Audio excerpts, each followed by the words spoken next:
Boa noite a todos. Jesus nos abençoe com sua paz. O nosso tema hoje é Jesus dialogando com o povo. Jesus sabia usar a palavra e dava o valor devido à palavra, não é?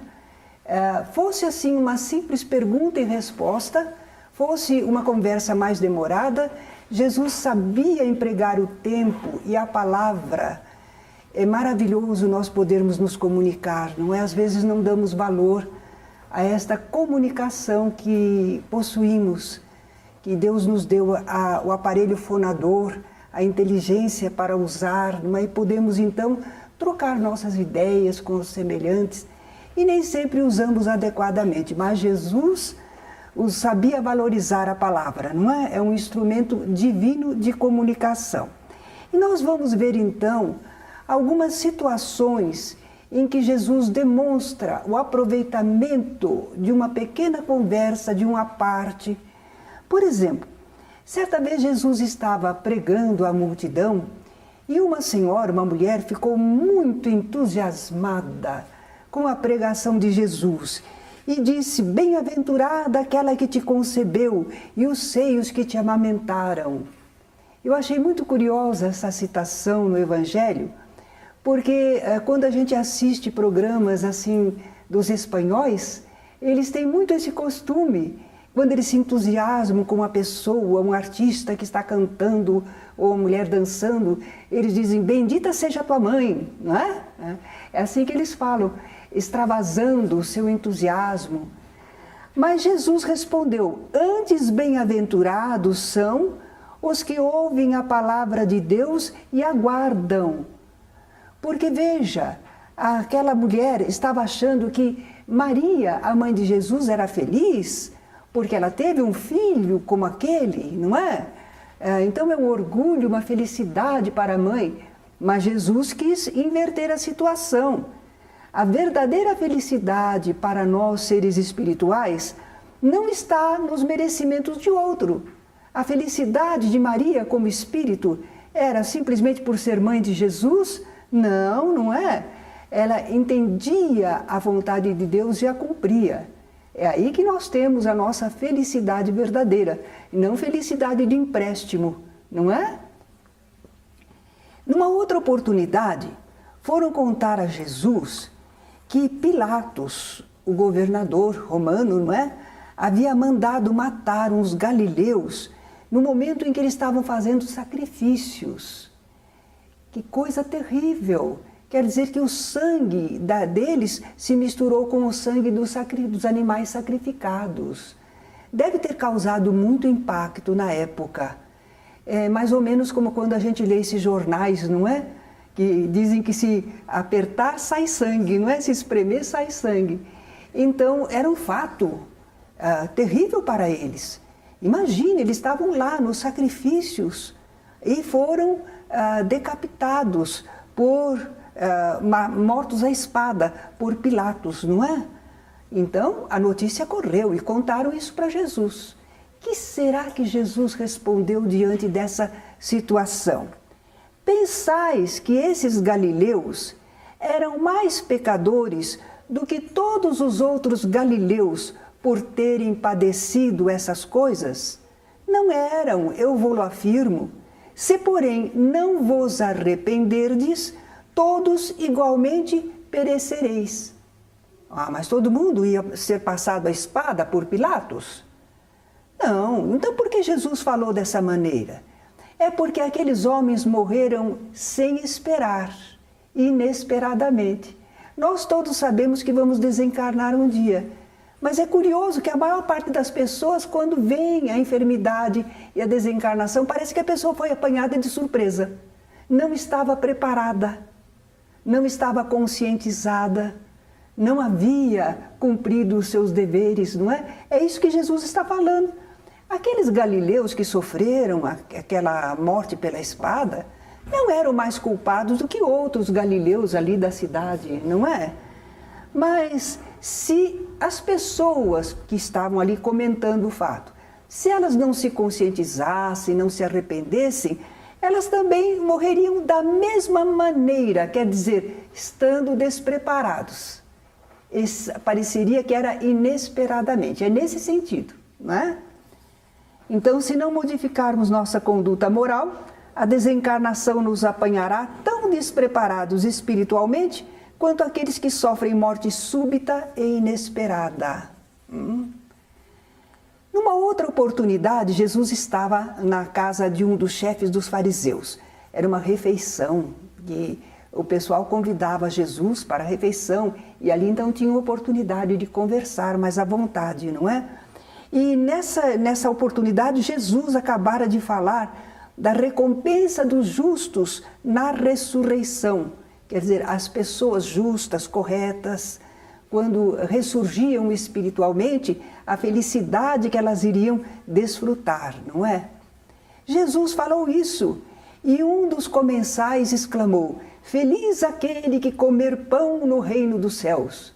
Ah, que pessoa feliz aquela que no mundo espiritual, após a desencarnação, né, pudesse se alimentar espiritualmente, não é? Usufruir de uma situação assim. Mas Jesus vai dar um ensinamento, sabem por quê? Eu acho que os israelitas achavam que eles eram filhos de Abraão, eram o povo eleito de Deus. Então todos eles teriam direito, depois, após a morte, ressurgindo espiritualmente, de usufruírem de uma condição assim. E Jesus quis chamar a atenção, quis alertar, não é? Então Jesus contou para eles a parábola do festim de bodas. Vocês estão lembrados a parábola do festim de bodas? Jesus conta que um rei, naturalmente aí simboliza Deus, não é? Um rei quis fazer um banquete pelo casamento do seu filho, as bodas do seu filho. Então ele mandou convidar as pessoas de maior categoria, as pessoas de posição social, mandou o convite. Mas que coisa incrível! Um dizia assim: não, eu agora comprei uma junta de bois e eu preciso trabalhar esses animais, prepará-los. O outro dizia: acabei de casar, agora não posso ir. Cada um tinha uma desculpa e não vinham. Então o rei mandou aos seus súditos que fossem por toda parte e recolhessem as pessoas, como quer que estivessem, os pobres, os estropiados, e trouxessem eles para as bodas do seu filho. E aí então entraram muitas pessoas que não teriam oportunidade de entrar no palácio, entraram, não é? Mas aí o rei foi observar os seus convidados e perguntou a um deles: como é que você entra aqui sem a túnica nupcial? Naturalmente precisava um certo traje próprio, como nós quando vamos a um casamento, né? Todo mundo põe a fatiota de festa, não é? Então, tinha que estar com a túnica nupcial.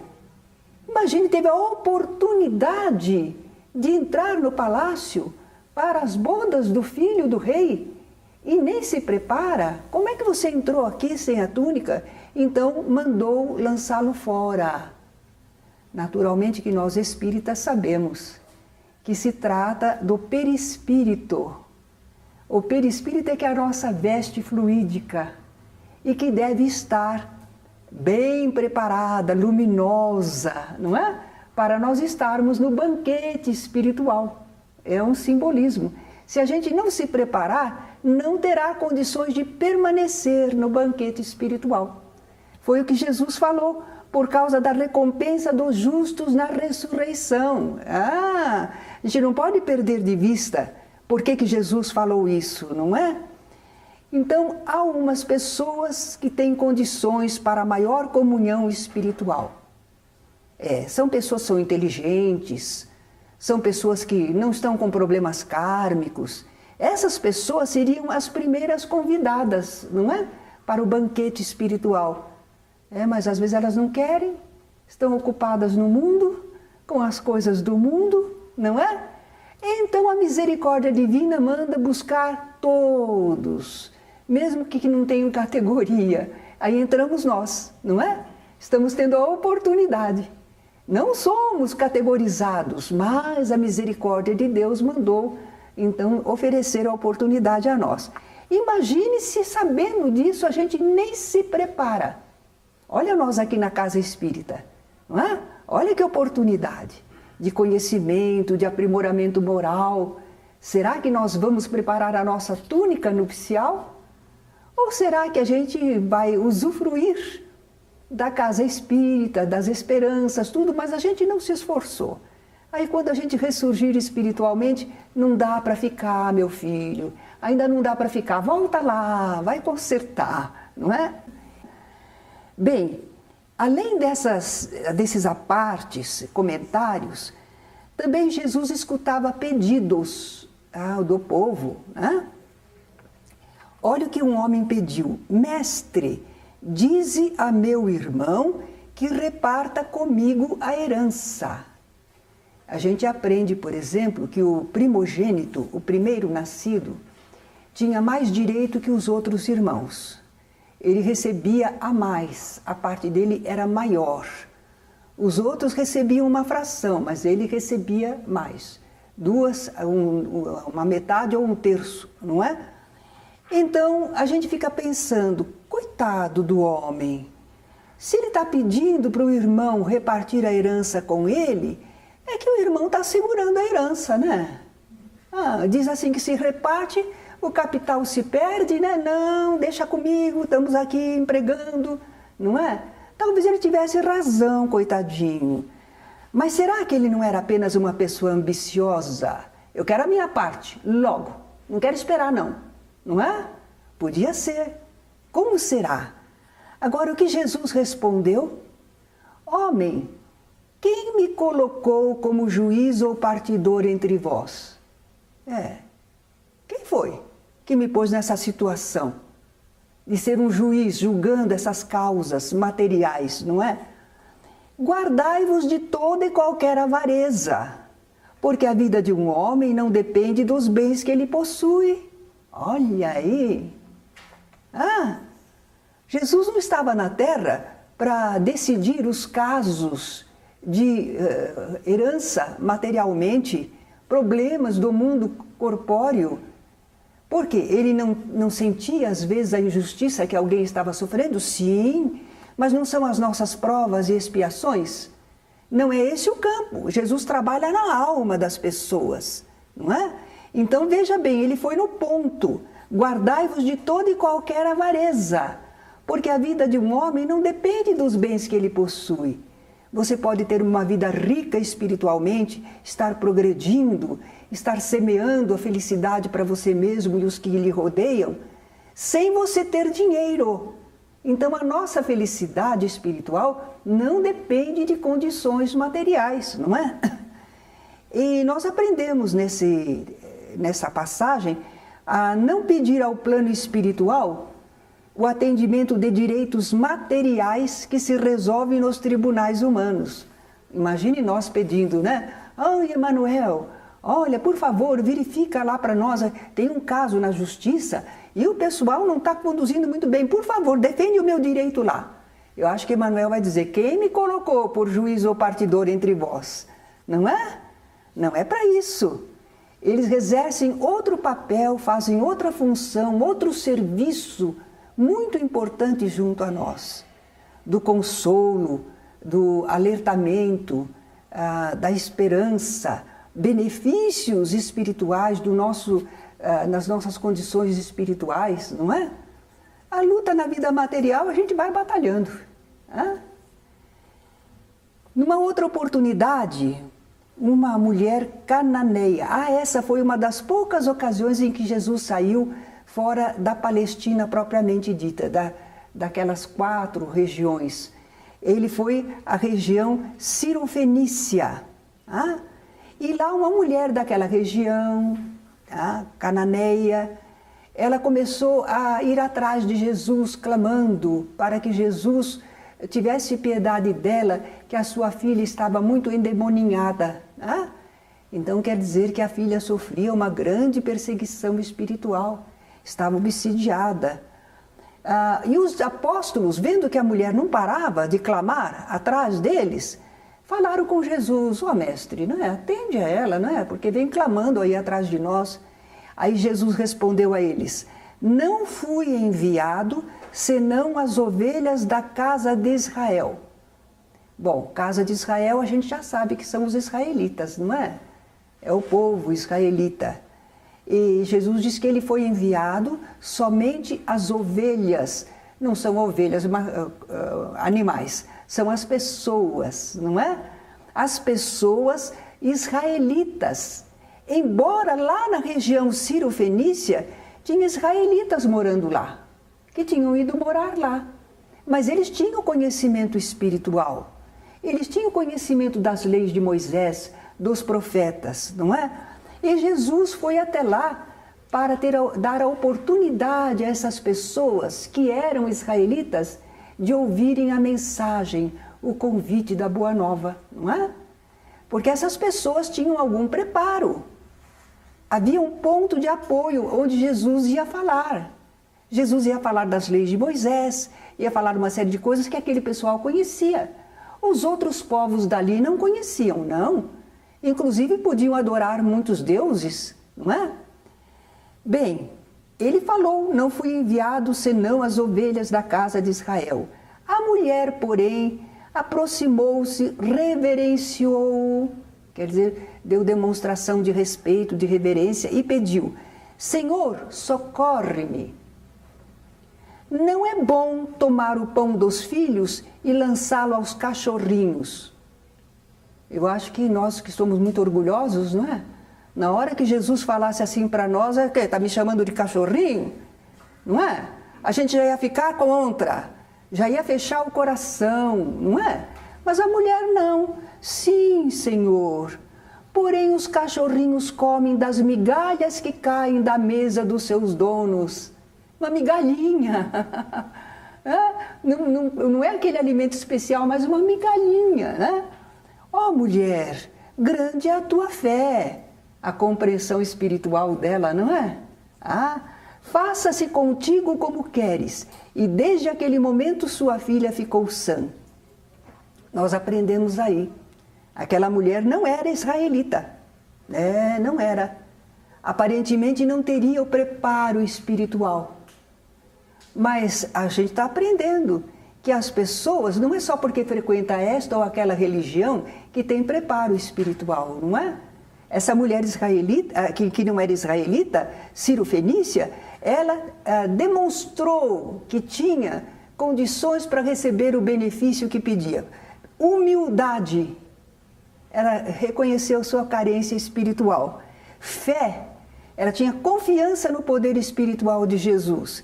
E perseverança, porque ela não desanimou, não. Ela foi atrás, foi insistindo, não é?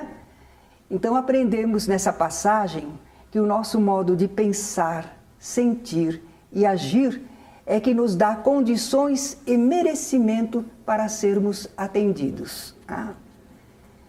Numa outra oportunidade, olha outro pedido que fizeram a Jesus.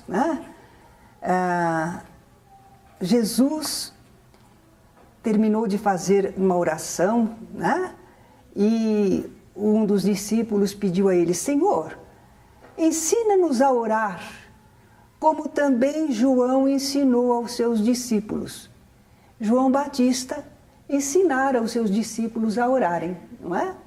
E naturalmente devia haver uma oração que era corrente entre eles. Esse discípulo de Jesus pediu que Jesus ensinasse uma oração. E Jesus então ensinou qual oração mesmo? Pai Nosso, não é? Quando orardes, dizei assim: Pai Nosso que estás nos céus. Ensinou aquela linda oração sucinta que fala dos nossos deveres para com Deus, perante nós mesmos e para com o próximo, não é? Mas Jesus não parou aí. Ele aproveitou esse pedido e ele contou a parábola do amigo importuno. Conhecem? Quem não conhece? Muitos não, então vamos contar. Jesus contou que era costume entre eles, era lei entre eles, hospedar as pessoas que estavam de viagem, em trânsito. Hóspede era uma coisa sagrada. Devia-se hospedar as pessoas. E era uma providência muito boa, porque faltavam hospedarias, não é?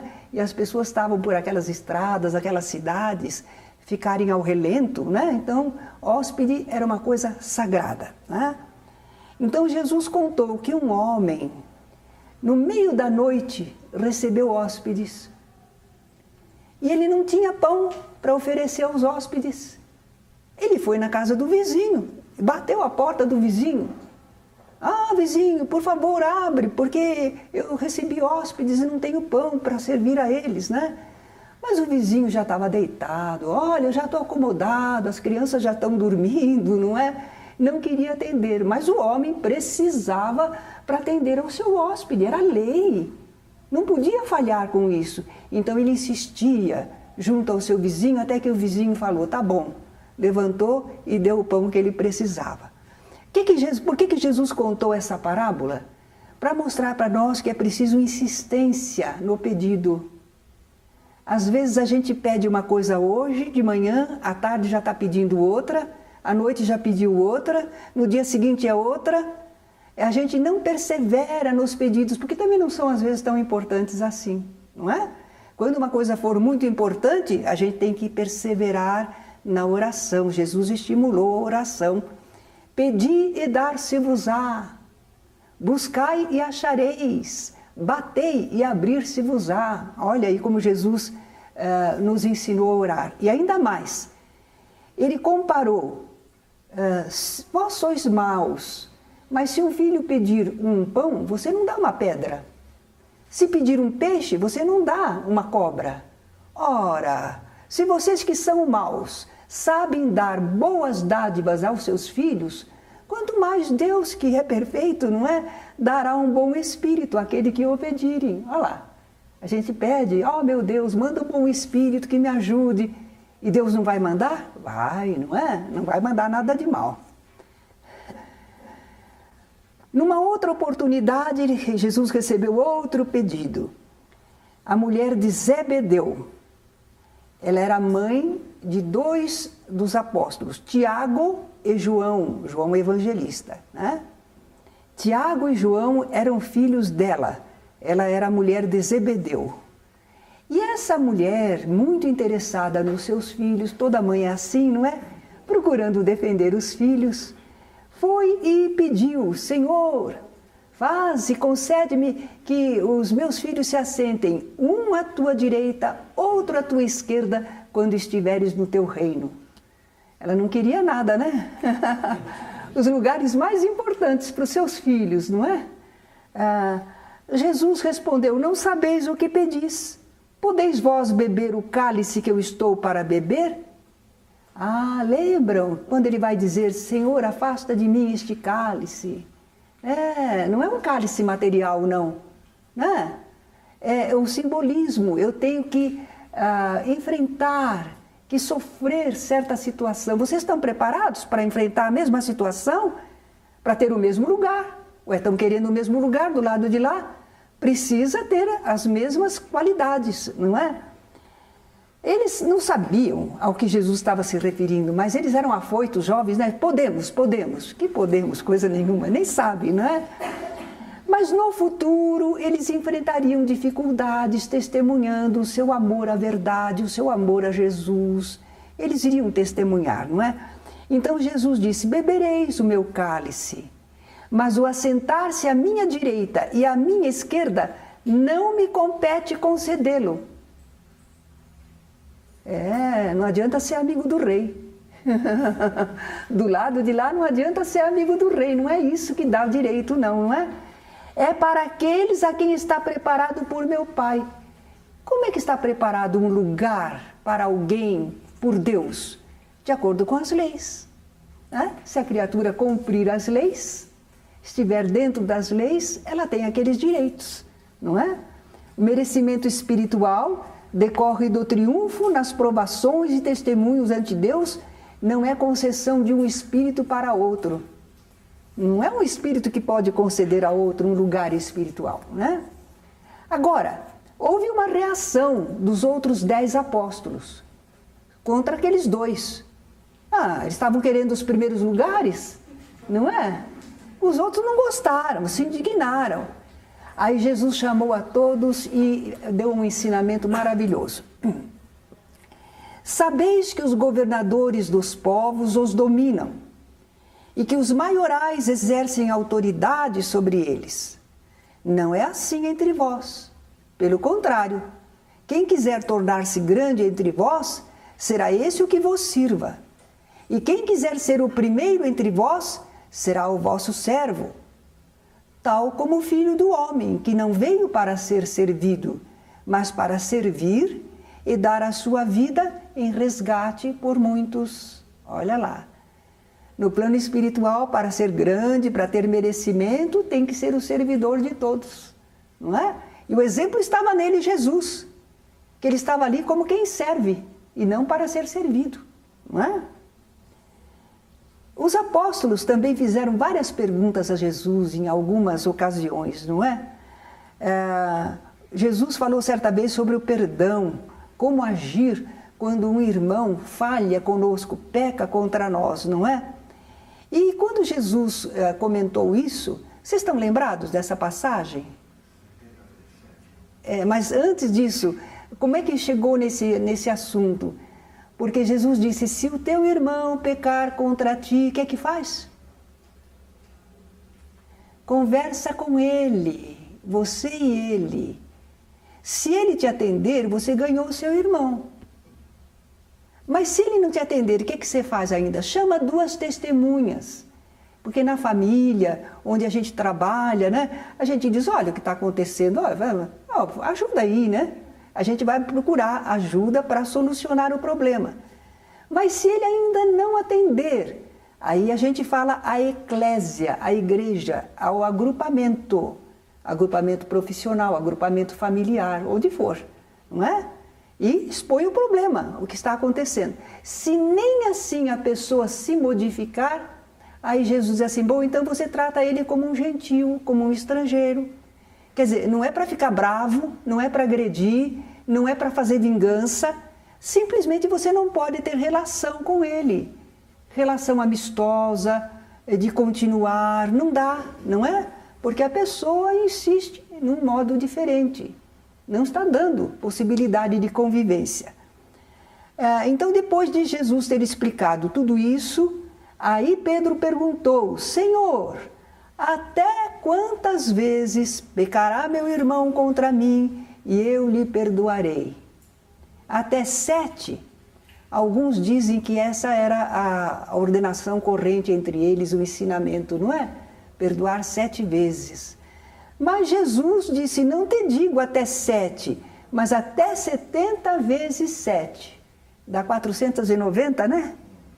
E aí o pessoal fica contando, mas espera lá, é cada transgressão. Você vai perdoar 490 vezes. Significa, perdoe sempre que for necessário, não é? Perdoar não quer dizer ficar à mercê da pessoa. Às vezes o pessoal entende mal. Perdoar é não fechar a porta à pessoa, não desejar o mal da pessoa, se puder fazer o bem para a pessoa, mas não ficar à mercê dela, dos seus hábitos, do seu modo, não é? Noutra oportunidade, essa é linda, vocês vão ter essa passagem novamente quando falar dos feitos de Jesus, não é? Mas não faz mal da gente comentar agora. Jesus se transfigurou orando e apareceram Moisés e Elias conversando com ele. 2 grandes espíritos do passado, grandes figuras do passado, não é? Moisés representava a lei e Elias representava os profetas, os porta-vozes, não é? E depois de verem essa cena maravilhosa, os discípulos ficaram intrigados, porque entre eles, entre os israelitas, eles sabiam que antes de vir o Cristo, Elias estaria de volta, Elias viria na frente. Mas eles estavam vendo Elias lá no plano espiritual. Isso intrigou os apóstolos e perguntaram a Jesus, por que dizem, pois, os escribas ser necessário que primeiro venha Elias? De fato, Elias virá e restaurará todas as coisas. Eu, porém, vos declaro que Elias já veio e não o reconheceram. Antes fizeram com ele tudo quanto quiseram.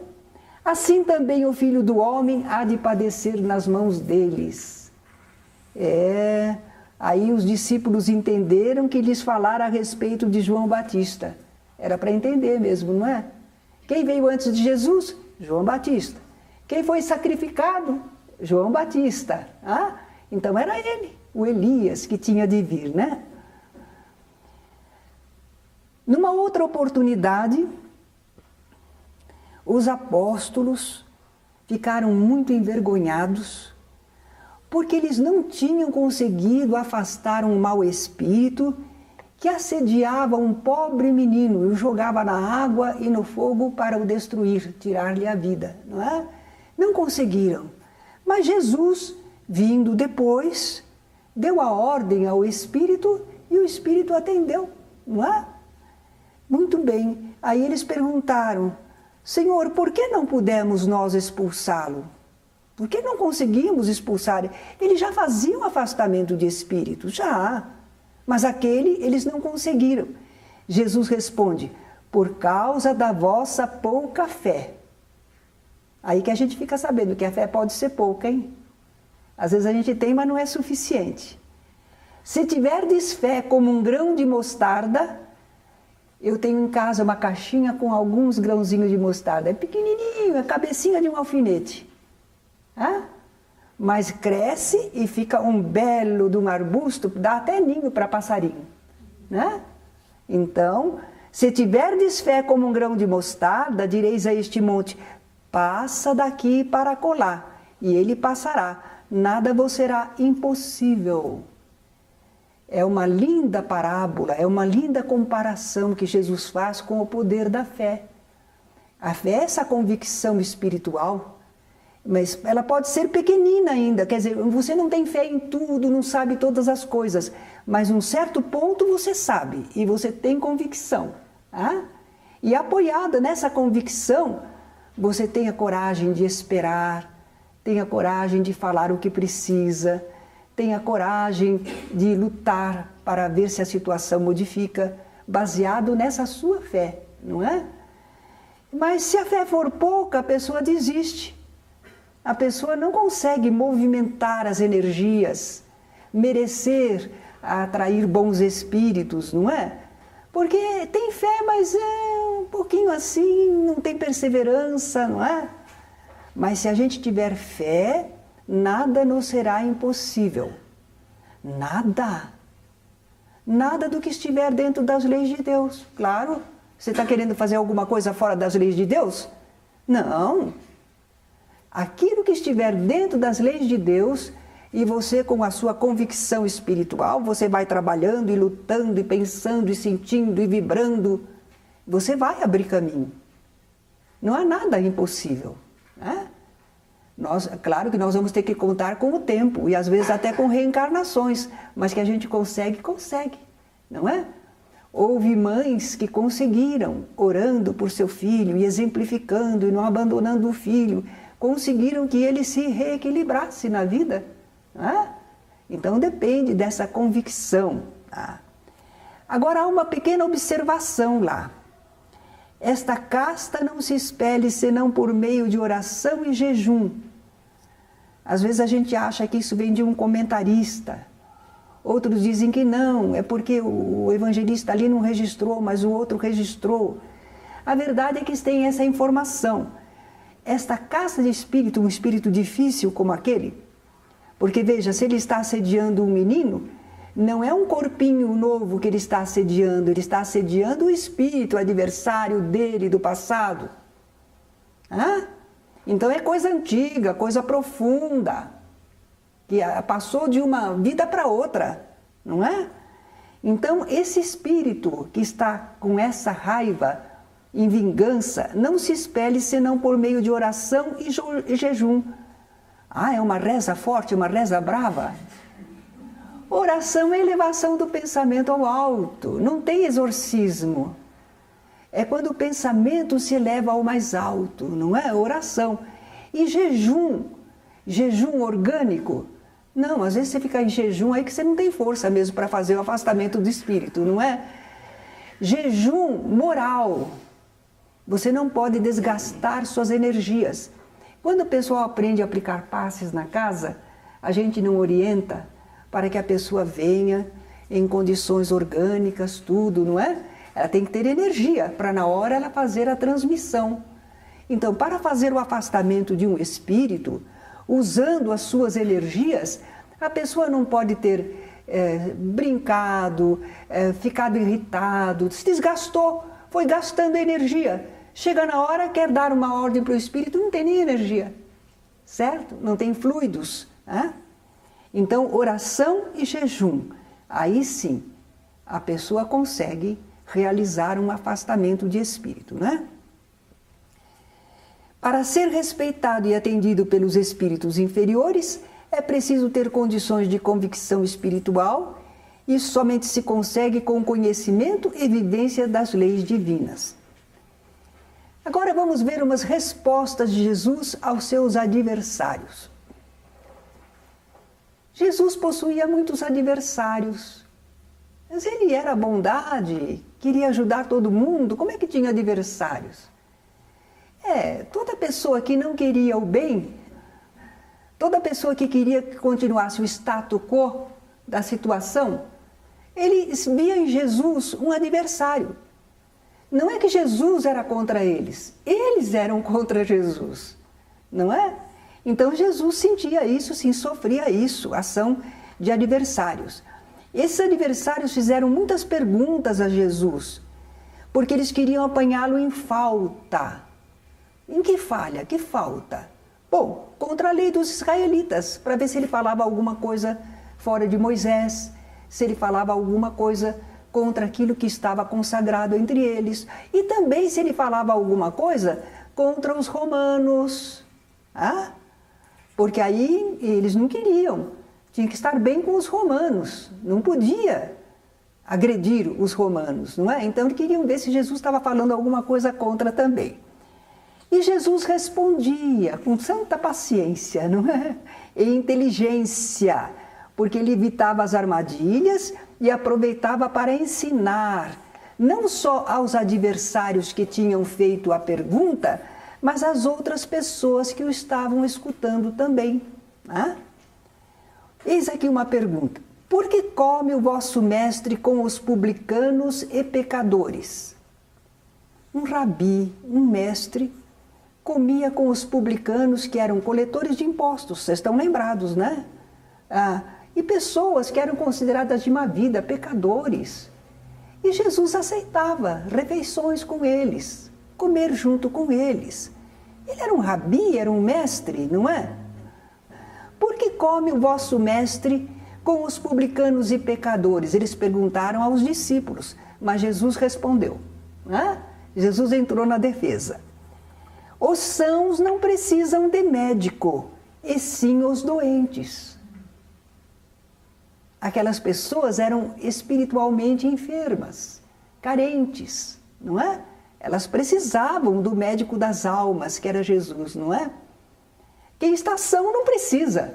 Se alguém está com a sua vida ordenada, correta, não precisa, mas aqueles desorientados é que precisavam mais. Ide, porém, e aprendei o que significa misericórdia quero e não holocaustos. Isso eles tinham na lei deles, não é? Que o Senhor mandava dizer que Ele queria misericórdia nos corações e não sacrifícios, holocaustos. Não era isso que Ele queria. Pois não vim chamar os justos, e sim os pecadores ao arrependimento. Se quem é justo, está justo, pode continuar a sua vida. Mas Jesus veio chamar os que estavam desorientados, né? E nós, seguindo Jesus, não podemos deixar sem assistência espiritual justamente as pessoas sofredoras, perturbadas, que nos procuram. Talvez que a época de Jesus o pessoal olhasse mesmo esquisito, porque ele estava sempre rodeado de pessoas problemáticas, difíceis, pecadoras, e ele lá no meio, não é? Muitas vezes nós, às vezes, não queremos estar relacionados a certas pessoas, não é? Ai, na casa espírita entra todo mundo, aquele pessoal lá todo perturbado, entra tudo. Eles precisam de assistência, de ajuda. Onde é que eles vão encontrar? Não é? Então, onde existe a possibilidade de ajudar, aí eles têm direito de estar. Não podemos deixar sem assistência espiritual aos sofredores e perturbados que nos procuram. São os que mais precisam dela. Há um grupo que a gente considera movimento paralelo, e nasceu de um espírita que não entendeu direito o espiritismo, não é? E ele então acha que nas nossas reuniões não devemos receber os espíritos perturbadores. Só os espíritos benévolos, amigos, elevados, esses sim. Ora, nós estaríamos contra a caridade, né? Estaríamos deixando de atender justamente os que mais necessitam espiritualmente. Agora, tem aquela passagem que todo mundo conhece, da mulher pecadora, adúltera, né? Os escribas e fariseus, certa vez apresentaram a Jesus uma mulher adúltera. Então, uma ocasião, falaram para a mamãe, né? Madalena, aquela adúltera. Mamãe falou assim, não, ela não era adúltera, ela não era casada. Para ser adúltero tem que ser casado, para não respeitar, né, o laço do casamento. Apresentando-lhe uma mulher adúltera. Então era uma mulher casada, que estava tendo um relacionamento fora do casamento. Os escribas e fariseus fizeram essa pergunta, mas olhe, era uma armadilha. Se Jesus dissesse, sim, é para apedrejar, ele estava contra o decálogo, não matarás.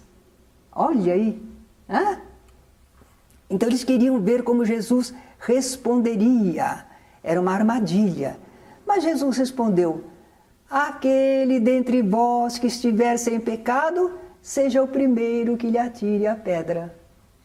Aí o pessoal conta, né, de modo divertido, que todos foram se ausentando, né, um por um, né, largava a pedra e ia embora. E diz que começou pelos mais velhos, não é? Porque os mais velhos têm mais pecados, né? São brincadeirinhas só para a gente gravar, né? Acusados pela própria consciência, foram se retirando um por um, a começar pelos mais velhos até os últimos, ficando somente Jesus e a mulher. O ensino não terminou ainda. Mulher, onde estão os teus acusadores? Ninguém te condenou? Ninguém, Senhor. Nem eu tampouco te condeno. Vai e não peques mais. O não condenar, o não julgar uma pessoa que erra, não quer dizer que a gente não possa orientar, alertar, encaminhar para o bem, não é? Simplesmente, não condena, tudo bem. Não está tudo bem. Só que a gente não tem o direito de condenar, porque a gente erra também. A gente também é pecador. Mas a gente pode aconselhar, não é? Para que a pessoa corrija suas atitudes, orientar. E a outra célebre pergunta também que fizeram a Jesus. Essa pergunta foi formulada pelos discípulos dos fariseus, aliados com os herodianos. Herodianos, era como eles chamavam os partidários de Herodes. Eram israelitas, mas eram amigos de Roma. Então eram os herodianos, não é? Muito bem. Antes de fazer a pergunta, eles primeiro saudaram Jesus, fingindo deferência. E eu acredito que eles esperavam espicaçar o orgulho em Jesus. Porque quantas pessoas vêm a nós, às vezes, querem pedir alguma coisa, elas vêm com elogios, não é? Elogia para deixar a pessoa bem, aí faz o pedido, né? Mestre, sabemos que és verdadeiro e que ensinas o caminho de Deus de acordo com a verdade, sem te importares com quem quer que seja, porque não olhas a aparência dos homens. Olha, veja a saudação que eles fizeram, né? Você sabe julgar perfeitamente, né? Com é sobranceiro de certas situações. Dize-nos, pois, que te parece. Aí é que eles lançaram a pergunta: é lícito ou não pagar o tributo a César? Claro que Jesus percebeu, não é? Porque me experimentais, hipócritas? Mostrai-me a moeda do tributo. Com que moeda eles pagavam o tributo? Trouxeram lá um denário. Jesus então perguntou: de quem é esta efígie? Aquela carinha, né? E a inscrição? De César. Dai, pois, a César o que é de César, e a Deus o que é de Deus. Pronto. Eles não esperavam, né, essas respostas inteligentes de Jesus, não é? Mas aí nós aprendemos. Nós devemos atender aos deveres materiais. Temos que cumprir as leis do mundo, não temos? Para isso existe lei, organização do país. Só porque você é de uma religião, você não vai cumprir os preceitos legais? Tem de cumprir, não é? Mas não podemos descurar os deveres espirituais.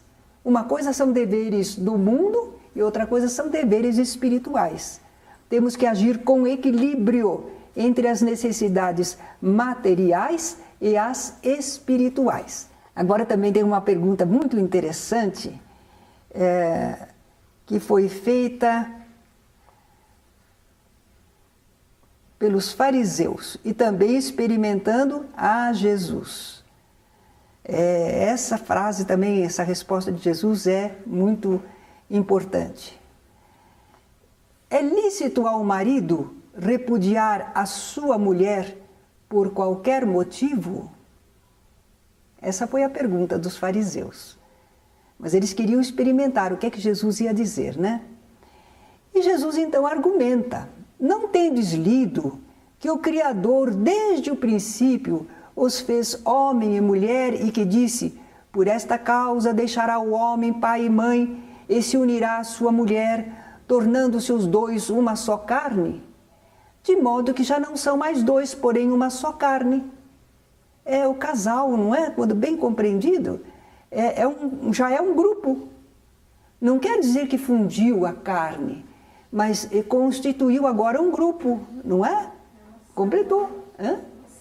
Uma célula, não é? Isso.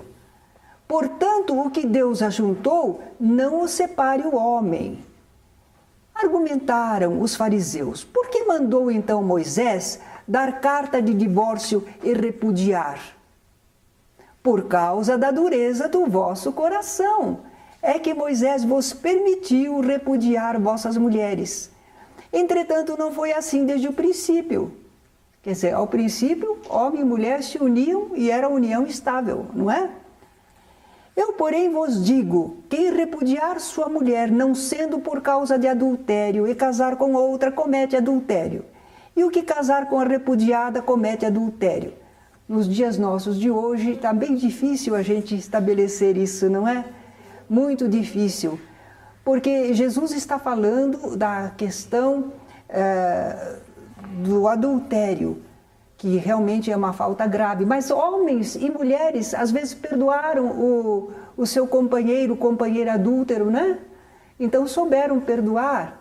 Mas se tratam, às vezes, de certos casos de convivência dificílima, que causam humilhação, que causam desavenças terríveis, desequilíbrios. Então, não vamos ficar presos só à questão da palavra aqui, adultério. São grandes dificuldades, né, no casamento. Mas os fariseus ainda perguntaram: se é essa a condição do homem relativamente à sua mulher, não convém casar. Olha lá, né? Não convém casar. O homem fica numa situação, né? Fica muito obrigado, fica preso. Mas Jesus respondeu: nem todos são aptos para receber este conceito, mas apenas aqueles a quem é dado. Porque há eunucos eram aqueles, né, que de nascença, como diz Jesus, então nascem sem os órgãos vitais, a parte da genitália não está em condição, não funciona. Então há eunucos de nascença. Há outros a quem os homens fizeram assim, porque aqueles que tinham seus haréns queriam eunucos para cuidar das suas esposas, porque aí não tinha problema, né, de relacionamento. E há outros que assim mesmo se fizeram eunucos por causa do reino dos céus. São as pessoas que não se dão ao casamento porque elas estão querendo utilizar a sua vida para coisas espirituais, não é? Por causa do reino dos céus. Quem é apto para o admitir, admita. Aí que vem o apóstolo Paulo depois dizendo, é melhor casar do que abrasar. Então o casamento é difícil, mas se a pessoa não se contém, não se controla, não é? Bem, então como instituição divina, o casamento tem propósitos superiores. Não deve ser desfeito sem motivo sério. Ainda hoje os espíritos instrutores permitem o divórcio. Por que nós pusemos isso? Porque está lá no livro dos Espíritos, que não é indissolúvel o casamento entre os homens, não é? Então eles permitem o divórcio pela dureza dos corações humanos. Não é o ideal, mas quanto à atividade sexual, alguns a ela renunciam buscando maior realização espiritual, mas nem todos têm condições para essa renúncia. E temos ainda uma última questão muito interessante. Saduceu, a gente sabe já, vocês já sabem, que era uma seita entre os israelitas, não é? Eles tinham lá um modo de crer, eles não acreditavam em ressurreição, em imortalidade, em continuidade da vida depois da morte. Não, eles não acreditavam nisso. Eles procuravam cumprir as leis para que Deus desse a eles uma vida boa sobre a terra e para que eles tivessem filhos e os seus filhos também fossem felizes sobre a terra. Por isso que eles seguiam as leis de Deus, cumpriam as leis de Deus. Mas não que eles esperassem uma vida depois da morte, eles não esperavam. Eu, certa vez, fui participar de um culto ecumênico, de uma formatura, de uma classe, não lembro mais qual era, e havia um representante para os israelitas, mas eles não encontraram nenhum rabino. Eles encontraram só um senhor israelita saduceu. E eu tive a oportunidade de conversar um pouco com ele. Olha que oportunidade. E eu perguntei a ele se eles acreditavam assim em vida espiritual. Ele falou, não, enquanto a gente vive, a gente cumpre as leis de Deus, mas depois morreu, acabou. Realmente, os saduceus são assim, pensam assim, não é? E esses saduceus, não acreditando nessa ressurreição, que a vida pudesse continuar após a morte, eles apresentaram a Jesus uma situação. Eles pensavam que iam colocar Jesus num beco sem saída. Vamos ver qual foi a pergunta. Mestre, Moisés disse, se alguém morrer não tendo filhos, seu irmão casará com a viúva e suscitará descendência ao falecido. Vocês já sabem disso, não é? Que era preciso formar um grande povo para Jeová. Então eles precisavam que toda mulher em idade fértil pudesse ter filhos. E se o marido morreu não deixando filhos, ela tinha direito a casar com o irmão, não é? Ora, havia entre nós 7 irmãos. O primeiro, tendo casado, morreu, e não tendo descendência, deixou sua mulher a seu irmão. O mesmo sucedeu com o segundo, com o terceiro, até o 7º. Depois de todos eles, morreu também a mulher. Aí, depois de mostrar uma situação dessa maneira, fizeram a pergunta. Na ressurreição, de qual dos 7 será ela esposa? Porque todos a desposaram. Aí eles fizeram a pergunta. Que será que Jesus respondeu? Errais, não conhecendo as Escrituras nem o poder de Deus. Porque na ressurreição, na vida imortal, eles não casam nem se dão em casamento. São, porém, como os anjos no céu. E tem gente que não gosta até hoje, quando a gente fala na aula, no iniciação, o pessoal diz assim, mas como? Eu percebo as pessoas, né? Porque elas estão acostumadas a pensar assim, nós dois pela vida eterna, né? Nosso nome estava escrito nas estrelas. E a gente vem com esse ensinamento. No plano espiritual não se casam nem se dão em casamento. Amor é uma coisa, mas união sexual é outra. Porque eles perguntaram de qual dos 7 ela vai ser esposa.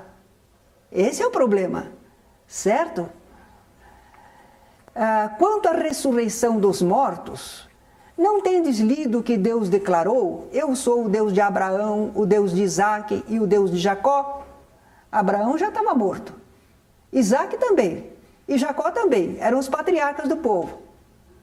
Mas está lá, dizer, eu sou o Deus de Abraão, o Deus de Isaque e o Deus de Jacó. Ele não é Deus de mortos, e sim de vivos. Quer dizer que para Deus todos vivem. Os seres espirituais que Ele criou não morrem. Continuam vivendo. Deus não é Deus de mortos.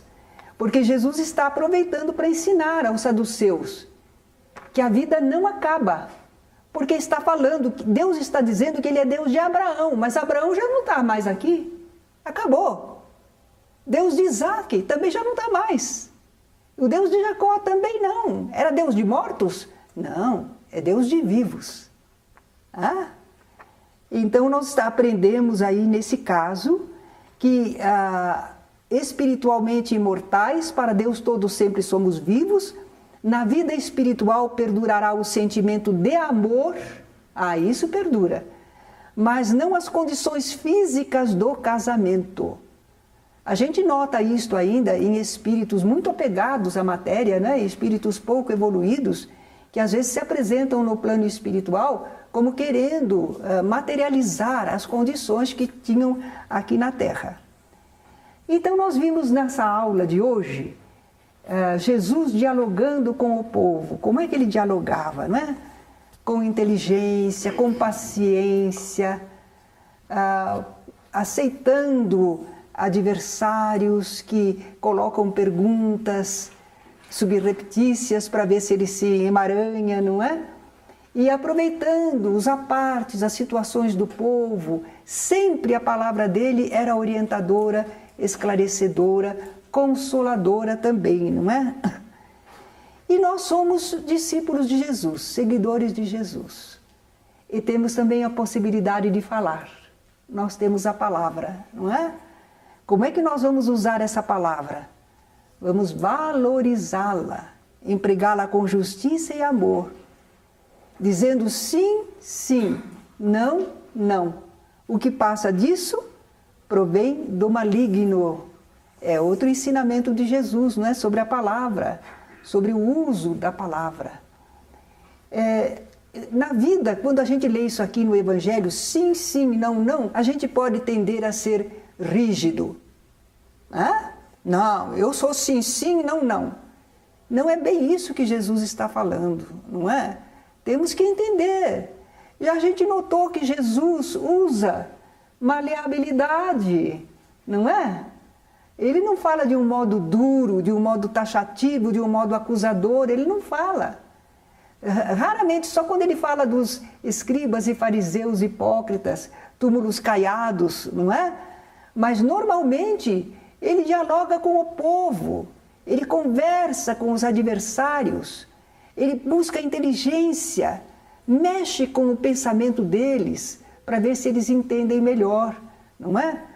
Então, esse sim, sim, não, não, é para nós sermos sinceros, não sermos criaturas que enganam com a palavra, não é? Que falam de um jeito, mas querem dizer outro. Estamos, então, usando da mentira disfarçadamente. Quanto possível, nós não vamos mentir. A nossa palavra será sim, se for o sim, e não se for o não. Agora, nós temos, às vezes, ocasiões em que nós nem sabemos, não é? Há certas, por exemplo, esse grande acidente que aconteceu, eu não me atrevo a pontificar, a dizer que todos que estavam lá, que foram colhidos pela morte, naquele avião que afundou nas águas, eu não vou dizer que todos eles estavam resgatando. Será? Eu sei, não sei. Será que alguns estavam experimentando as situações da vida como todos nós encarnamos e desencarnamos, pelas mais variadas razões, não é? Pode ser que para alguns, quem sabe aquela pessoa estava se desviando do caminho do bem e foi uma misericórdia divina recolhê-lo, que era o que o Chico Xavier dizia. Se eu estiver deturpando, se eu estiver desviando os ensinos, que Deus me recolha. É preferível do que deixar a gente errando. Então há várias razões para que as pessoas estivessem naquele avião. E também volto a dizer, não vejo os Espíritos do Senhor como carrascos, juntando assim, agora você vai, você tem que ir, é você, para aqui, não escapa não. Quer dizer, eu não penso assim, não é? Eu lembrei daquele desenho da morte que vem para a foice. Não é? Não é? Não, é que nós ainda não sabemos todas as circunstâncias. Agora, o que a gente pode assegurar é que quando aconteceu o acidente, certamente o plano espiritual sabia e já estava lá a equipe de socorro. Isso a gente sabe. Para ajudar, para socorrer, sim. Para obrigar, para impor situações dolorosas, não vejo os amigos espirituais assim. Deve decorrer de leis de atração, leis disso, daquilo outro, que nós ainda não entendemos muito bem, não é? E por isso mesmo não podemos pontificar, porque o Espiritismo explica muita coisa, mas ainda não explica tudo, porque nós não temos condições de alcançar todas as situações, não é? Então, vamos valorizar a palavra